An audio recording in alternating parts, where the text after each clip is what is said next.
যুদ্ধ, নিষেধাজ্ঞা আর অনিশ্চয়তা সবকিছুর ভার কাঁধে নিয়ে দিন পার করছেন ইরানের জনসাধারণ।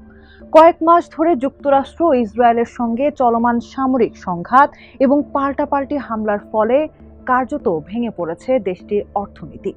যুদ্ধের ক্ষয়ক্ষতি, দীর্ঘদিনের আন্তর্জাতিক নিষেধাজ্ঞা ও অভ্যন্তরীণ সংকট মিলিয়ে জনসাধারণের জীবন হয়ে উঠেছে দুর্বিষহ। রাজধানী তেহরানের অলিগলি থেকে শুরু করে বাজার, ক্যাফে কিংবা অফিস, সবখানি এখন একটাই আলোচনা: কিভাবে বেঁচে থাকা যায়। এরই মধ্যে ওয়াশিংটনের পক্ষ থেকে সম্ভাব্য শান্তি চুক্তির ইঙ্গিত দিয়েছেন মার্কিন প্রেসিডেন্ট ডোনাল্ড ট্রাম্প। কিন্তু তেহরানের মানুষের কাছে শান্তির সে আশা এখনো খুবই অনিশ্চিত। প্রতিদিন জীবিকার তাগিদে ঘর থেকে বের হন ঠিকই, কিন্তু থাকেন যে কোনো মুহূর্তে সাইরেন বাজার আতঙ্কে। পশ্চিম তেহরানের বাসিন্দারা আল জাজিরাকে জানান, বাইরে থেকে স্বাভাবিক মনে হলেও বাস্তবে সবকিছুই অস্বাভাবিক। ৮ জুন দুপুরে হঠাৎ বিকট বিস্ফোরণের শব্দ শোনা যায়। রাতে আরো দুটি বড় বিস্ফোরণের শব্দ শোনা যায়। ভয়ের মধ্যেই বেঁচে থাকতে শিখে গেছে স্থানীয়রা। সাম্প্রতিক উত্তেজনার সূত্রপাত হয় লেবাননের বৈরুতে Islamic Revolutionary Guard Corps IRGC এর একটি ঘাঁটিতে হামলার পর। এর প্রতিশোধ হিসেবে ইসরায়েলের দিকে ক্ষেপণাস্ত্র নিক্ষেপ করে ইরান। জবাবে তেহরান এবং বন্দরে মাহশাহের একটি গুরুত্বপূর্ণ পেট্রোকেমিক্যাল কমপ্লেক্সে হামলা চালায় ইসরায়েলি বিমান বাহিনী। আরো বড় হামলার প্রস্তুতি ইঙ্গিত দিয়েছে ইসরায়েল। অন্যদিকে ইরানও সতর্ক করে বলেছে, লেবাননে হামলা বন্ধ না হলে আরো কঠোর জবাব দেয়া হবে। এর মধ্যে হরমুজ প্রণালীতে মার্কিন অ্যাপাচি হেলিকপ্টার ভূপাতিত হওয়ায় ঘটনাকে কেন্দ্র করে উত্তেজনা আরো বেড়েছে। ইরানকে কড়া বার্তা দিয়ে পাল্টা হামলাও চালিয়েছে ট্রাম্প প্রশাসন।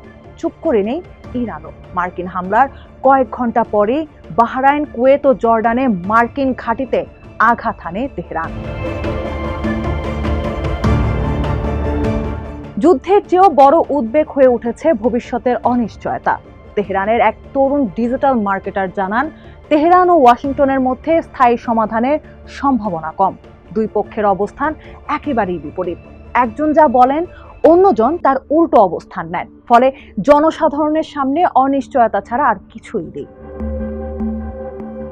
একই ধরনের হতাশার কথা জানান এক জিম প্রশিক্ষকও। তিনি মনে করেন, হয়তো কয়েক মাসের জন্য বা ফুটবল বিশ্বকাপ শেষ হওয়া পর্যন্ত অস্থায়ী যুদ্ধবিরতি হতে পারে, কিন্তু সেটি দীর্ঘমেয়াদী সমাধান নয়, বরং জনসাধারণের দুর্ভোগ আরো দীর্ঘ করবে।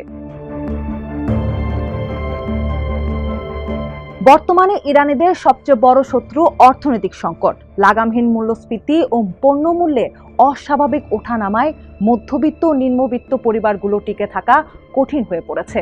সরবরাহ সংকটের কারণে মেনু থেকে বেশ কয়েকটি খাবার ও পানীয় বাদ দিয়েছেন হোটেল মালিকরা। 3 সপ্তাহের ব্যবধানে কফির পাইকারি দাম বেড়েছে 2.5 গুণ, আর 4 বছর আগের তুলনায় সেই দাম এখন প্রায় 20 গুণ বেশি।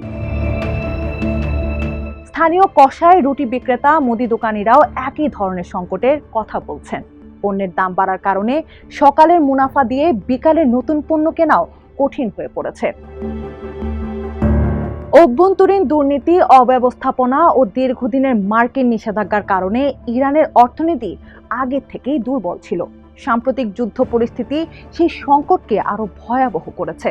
মে মাসের শেষ দিকে দেশটির বার্ষিক মূল্যস্ফীতি ছাড়িয়ে গেছে 83%। খাদ্যপণ্যের মূল্যস্ফীতি পৌঁছেছে 130%। তেল, ডিম সহ নিত্য প্রয়োজনীয় অনেক পণ্যের দাম 2025 সালের তুলনায় 4 গুণ পর্যন্ত বেড়ে গেছে। ইরানিদের আরেকটি নতুন আতঙ্ক ইন্টারনেট বিচ্ছিন্ন হওয়ার ভয়। যুদ্ধ পরিস্থিতিতে সরকার যে কোনো সময় ইন্টারনেট বন্ধ করে দিতে পারে। এই আশঙ্কায় অনেকেই VPN কিনেছে। মে মাসের শেষ দিকে আংশিকভাবে ইন্টারনেট চালু হলেও এর গতি ছিল অত্যন্ত সীমিত।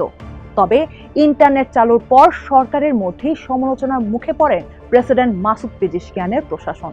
কট্টরপন্থীদের মতে যুদ্ধের সময় পুরোপুরি ইন্টারনেট ব্ল্যাকআউট কার্যকর করা উচিত ছিল। সব সংকটের মাঝেও তেহরানের রাস্তায় প্রতিরাতে দেখা মিলে সরকারপন্থীদের। কঠোর নিরাপত্তা বেষ্টনীর মধ্যে যুক্তরাষ্ট্র ও ইসরায়েলের বিরুদ্ধে স্লোগান দেন তারা, জাতীয় পতাকা ওড়ান এবং সরকারের প্রতি সমর্থন জানান।